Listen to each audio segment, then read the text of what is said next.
out that way, but the benefit is great at the end. If you, whatever technical assistance you may need, you can go on our website is interactive and it's a living document, so it's always changing, putting things on there. The IRCBIM application will be on the as a PDF on there. You can pull it down to get what you need if you need extras for your administrators and such. But that's a very big part of our center activities is that technical assistance, because let's be, the realization is everybody in this room can't be one of the 6, right? I mean, that's just the realization of it, but everybody in this room can be still benefit from a research and training center in different areas. That's the broad scheme thing, because we have to be open to everyone, but in the research side of it, what we propose, we had to limit it to, to 6. So don't be disheartened necessarily if you're not one of the 6, but you still benefit from research and training center, right? Everybody going, oh. but that's just the realization of it, right? But we're here for you. You have our contact information. I went a little bit farther just talking about technical assistance, but that's the crux of it all. We're here to help everyone we can, and as funding go more and more, I'm looking straight at Ms. Reed. As funding get more and more, we have more and more people. But if you have any questions, you definitely call. And I can come back with it. Yeah, and the one thing about Dr. Washington is our technological guru. So anything about technology, yeah.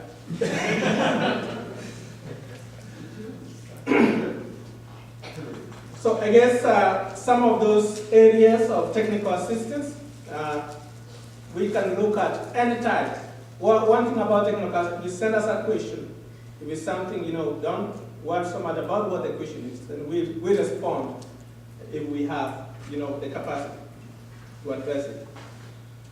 Research support resources, I guess, again, we talked about subcontracts, research money to jumpstart minority entity research agenda.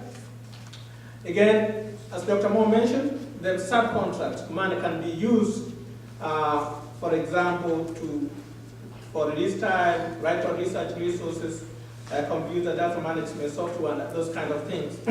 So again, we'll be creating in that area. Okay, technology again, support and consultation. We have statisticians, we have people in quantitative methods, we have, there's so much. As I was saying, you buy a phone yesterday, tomorrow it's obsolete. The same when it comes to research technology. You buy something SPSS last year, today is getting really obsolete. And we need to provide, as much as possible, we have people at our disposal who can provide the kind of expert knowledge in those areas. One thing we are doing, we are building a registry of people who have these different types of experts, who are experts in their different areas. So that if it's, for example, technology and support, then we will have somebody who can help. So we are building that registry, and we are in the process. We have already some people have been nominated. So again, we'll continue building that. So that's really how IRCBIM looks like. But now we are moving to the next area. When we come to your institutions, the first thing we do is a needs assessment. Okay? It's a needs assessment before we can do anything. What exactly are your unique needs? That's the question we ask. What are your unique needs? Unique needs can be seen in terms of barriers. They can be seen in terms of weaknesses. They can be seen in terms of whichever language you use. But what we want to understand, what are those needs so that we can address those needs? Direct resources to address some of those needs. Again, specifically, we want to use the needs assessment to identify specific research capacity building and research infrastructure development program areas that need to be addressed and prioritized, to develop data for evaluation and monitoring, because we will be evaluating this model at every stage. And we have also external evaluators coming and looking at what we are doing and giving us feedback. To determine the costs and the benefits of research capacity building and research development activities, and again to generate data that will assist the project team to design and customize research capacity building and research infrastructure development. Okay, in terms of monitoring and evaluating the IRCBIM model, again, one of the things that we do the first year is, of course, as I say, Dr. Mo talked about a pilot test. So we are testing this model. We've already identified our site, one of the institutions, and we are moving forward, developing the needs assessment based on the feedback that we get. Go do those activities that we will be able to do, and then use that kind of information to inform our next step, that's of moving to our real, the entities that will be selected. Then we will conduct web-based surveys, we're targeting different individuals to give us information, because really we want to understand from all those involved in research, all the stakeholders and the institutions, what is it, how do they see the needs? And again, Dr. Moss talked about the qualitative aspects, and this is how people experience the problems. How do you see them using your eyes, using your lenses? How students see the problem might be different from the faculty see the problem. How the president sees the problem might be different from the way the faculty members see the problem. And we want to understand that.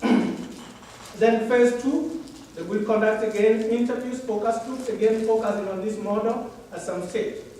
And then year 4 and 5, we look at our data, we analyze it, generate results, and then disseminate those results. Okay, when we talk about evaluation, again, there will be some focus areas. One thing that we are doing right now is a serious, we are not sleeping, we are doing literature review, looking at everything. So Dr. Mo is always keeping us on how far have you gone with your literature review? So we are working on that, again, to inform our process. We don't want to go out there, do something that has already been done, because literature review will help us identify those gaps and really help us identify some of the best models around.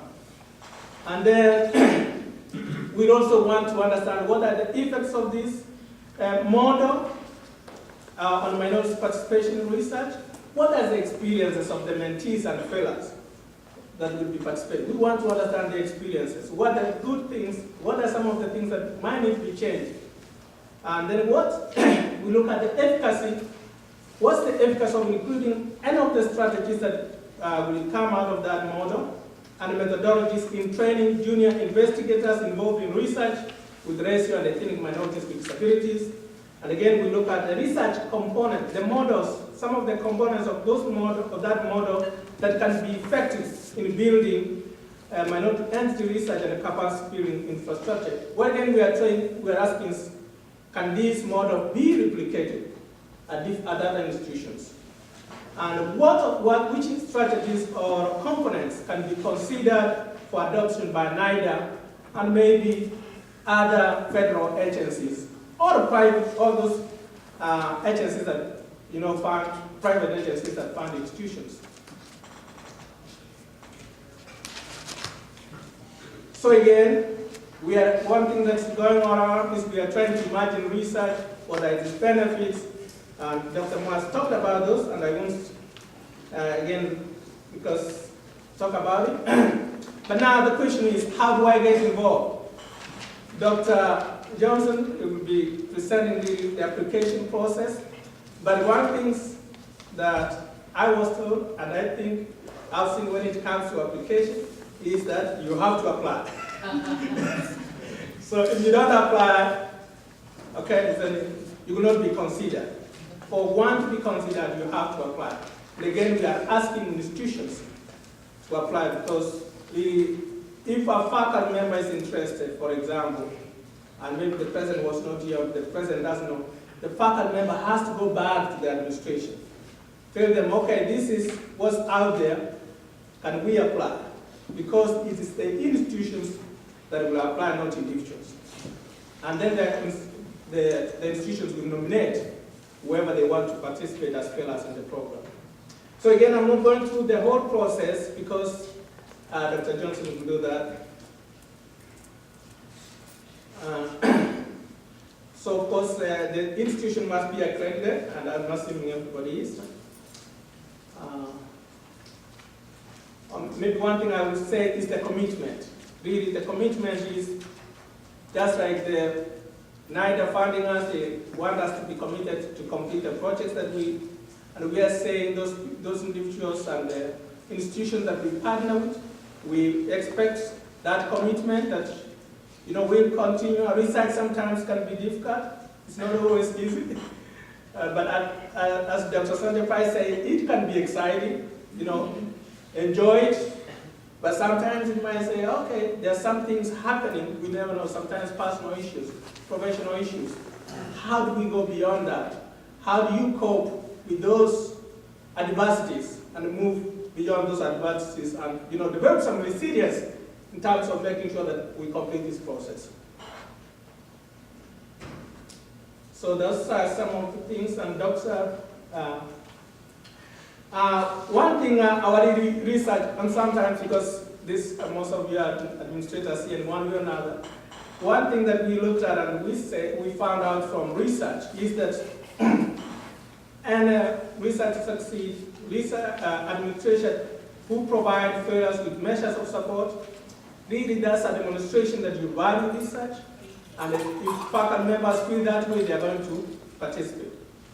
Our administrators value research. They encourage a culture of inquiry at your institutions. They aim at developing necessary systems and structures for engaging with research. And then they provide communications channels, which is really important in terms of knowledge translation and this and that. So that's it. Yeah. Oh, that's the end of it. Any question? Did I go so fast?